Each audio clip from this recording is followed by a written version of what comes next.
Good morning, afternoon, or night, whenever you're watching this. I want to go over the lesson I had today in class. Sorry if the lighting's kind of weird. Sun's kind of going down, so I'm just trying to make do with what I got. What we're talking about today is we're talking about radicals and what it means to be a radical and how to simplify them. So first we got to understand what we're working with. This is a basic simplified version of a radical. In a radical, we call it radicals because that's what the sign is, that's what operation is happening. So we have a radical, I guess that S doesn't have to be there. The number inside of it is called the radicand, and the index is the number that we're going to hold it to. You guys will know what that means in a second. Boom. If they don't tell you what the index is, typically it's going to be a 3 or a 4, but if they don't tell you what it is, we know it's a 2. It's just what it means to be a radical. But let's move on from there. So next we got the 12 perfect squares. Now, perfect squares are going to be numbers where if you find the square root of them, it's a pretty number. So that would be like the square root of 1 is 1, square root of 4 is 2, square root of 9 is 3, and we go on from there. If your number, if your radical is not one of these 12 numbers, there's a good chance it's not going to simplify pretty.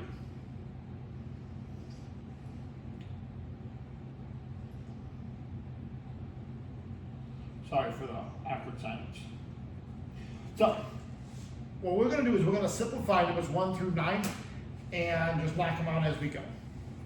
So, square root of 81, well, that's going to get you a pretty number 9. All of these can be done with the calculator. Now, I can show you on a calculator because the display doesn't look pretty when we do it, but we just knock it out like this. We just put them in the calculator and get an answer, right? The square root of 4 is 2, so this is really 18 times 2, which is 36. This is really 16, so 3 times 16 is 48, and we can just keep knocking them out. Now, I'm not trying to teach you how radicals work exactly. I just want to teach you how to simplify them when we go through.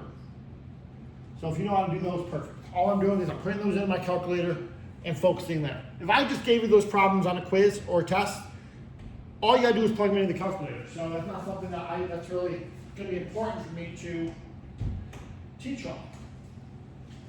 But what I want to do is I want you guys to be able to simplify radicals, like numbers 10 through 15. I'm just gonna skip around, but I'm gonna just start with a few and then we're gonna keep moving. Because we are already 3 minutes in. Now, what we want to do is we want to simplify the square root of 24.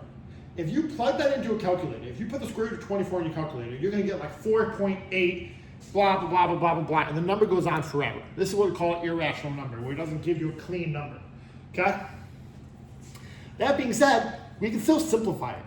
Just like we've worked before, where if I gave you, when you were like in elementary school, if I gave you 10 over 8, it would be your job to simplify this into 5 over 4. Where even though this is not so ugly, there's still a better way to write it. There's still a cleaner way to write it. That's what we're going to be doing for numbers 10 through 15. We see the square root of 24, but we can clean it up. Now, what I want to do is I want to break it down so I can clean it back up and put it back together. So the square root of 24, well, can we just break up 24? The way I'm showing you is going to be different than the way the video that comes with this is going to show you, so just kind of go with it. Well, 24 can be written as 4 times 6, 4 can be written as 2 times 2, and 6 can be written as 2 times 3. For this to effectively work, we need to break the numbers down to their smallest parts. So if you ever get 4 or 6, you got to break it down so that we're only working with the smallest numbers. You can't break down 2 anymore, you can't break down 3 anymore. Those are what we call prime numbers. Now, I'm going to put this right back into the house. I'm going to put them right back into the house. I'm going to put from smallest to biggest, 2, 2, 2, 3. Now, remember what we said about radicals? Where if you had a radical sign and they don't tell you nothing's here, there's actually a sneaky 2. What that 2 tells you is that 2 tells you that these numbers that are in here come out in pairs. They come out in groups of 2. So what I'm going to do is I'm going to look back in the house and see, hey, do I have any pairs of anything? Yeah, right here, I got a pair of 2s. So they're in the house, they're separate, they're just a pair, and they come out as a group. So boom, he's out of it. Now, all I gotta do is I gotta write who's ever left back inside. This 2 doesn't have any friends, this 3 has no friends. So we put him back in the house. So, and then the only thing we gotta do is we know what 2 times 3 is, so we gotta put it right back together. Though you might think that this answer is just as ugly as this answer, this is actually simplified. Just like you might not like that this is still a fraction, but this is more simplified than this. And that's our purpose. We're just trying to simplify it. It's a skill we gotta build. Just like in 4th grade, you had to simplify fractions. Today, we gotta simplify radicals. Same thing with 48. Now, you can break it up many different ways. But the easiest way I like to break things up is I like to break it up by the smallest parts. What's the smallest number that goes into 48?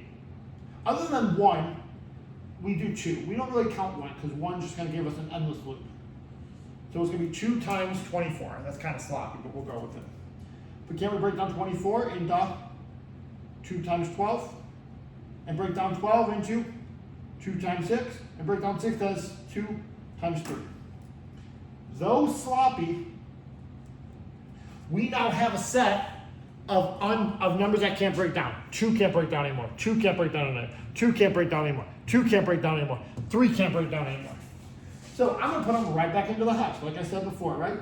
So what do I got? Well, I got how many 2s? 1, 2, 3, 4 2s. So I'm going to go 1, 2, 3, 4 2s into 3. In your calculator, if you did 2 times 2 times 2 times 2 times 3, like I said, 2 times 2 times 2 times 2 times 3, that would get you 48. These things are equivalent.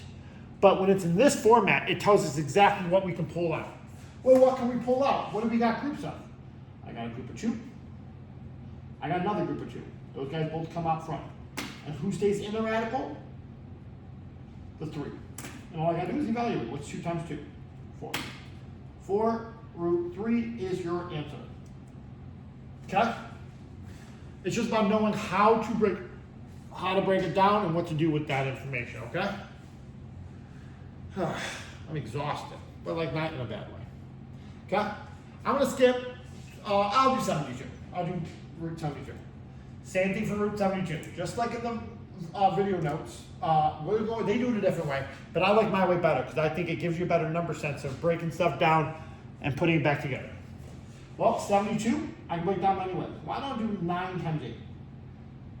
And I can break down 9 to 3 times 3. You guys gotta have some sense of number sense to be able to do this. If you don't, you'll be lost. If you don't know that 72 is 9 times 8, it might be tough for you.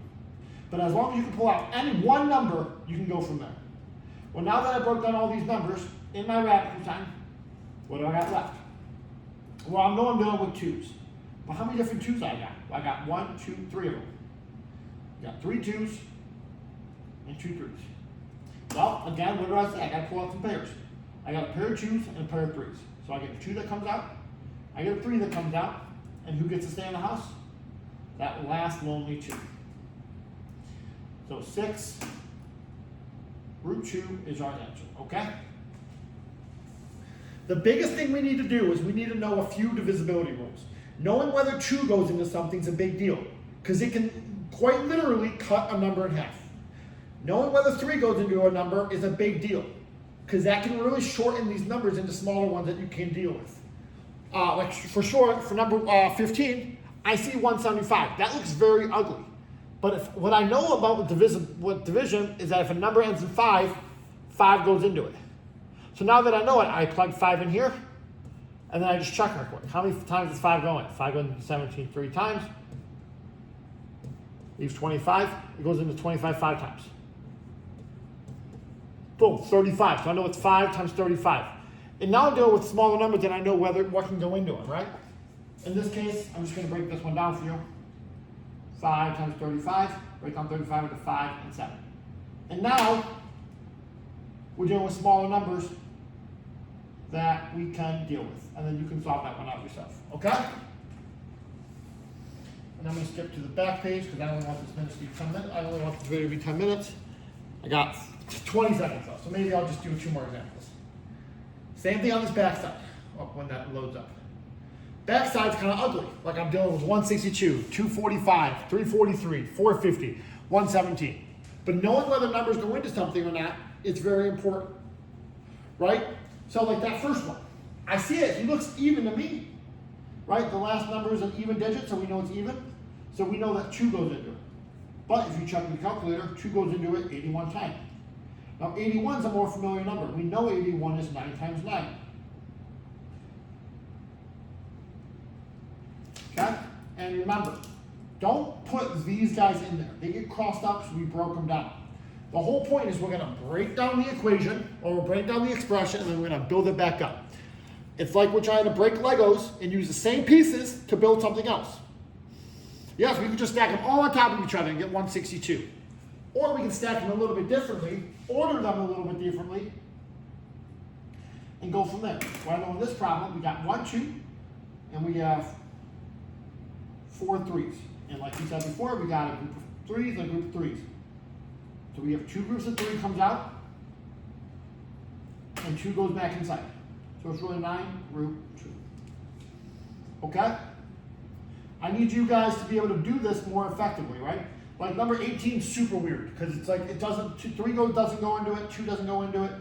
You just gotta keep trying numbers until it works. So I know it's gonna be 7 times 49. So it's really just 7 times 7 times 7. Check the square root sign. 7 times 7 times 7. Take out 1 pair.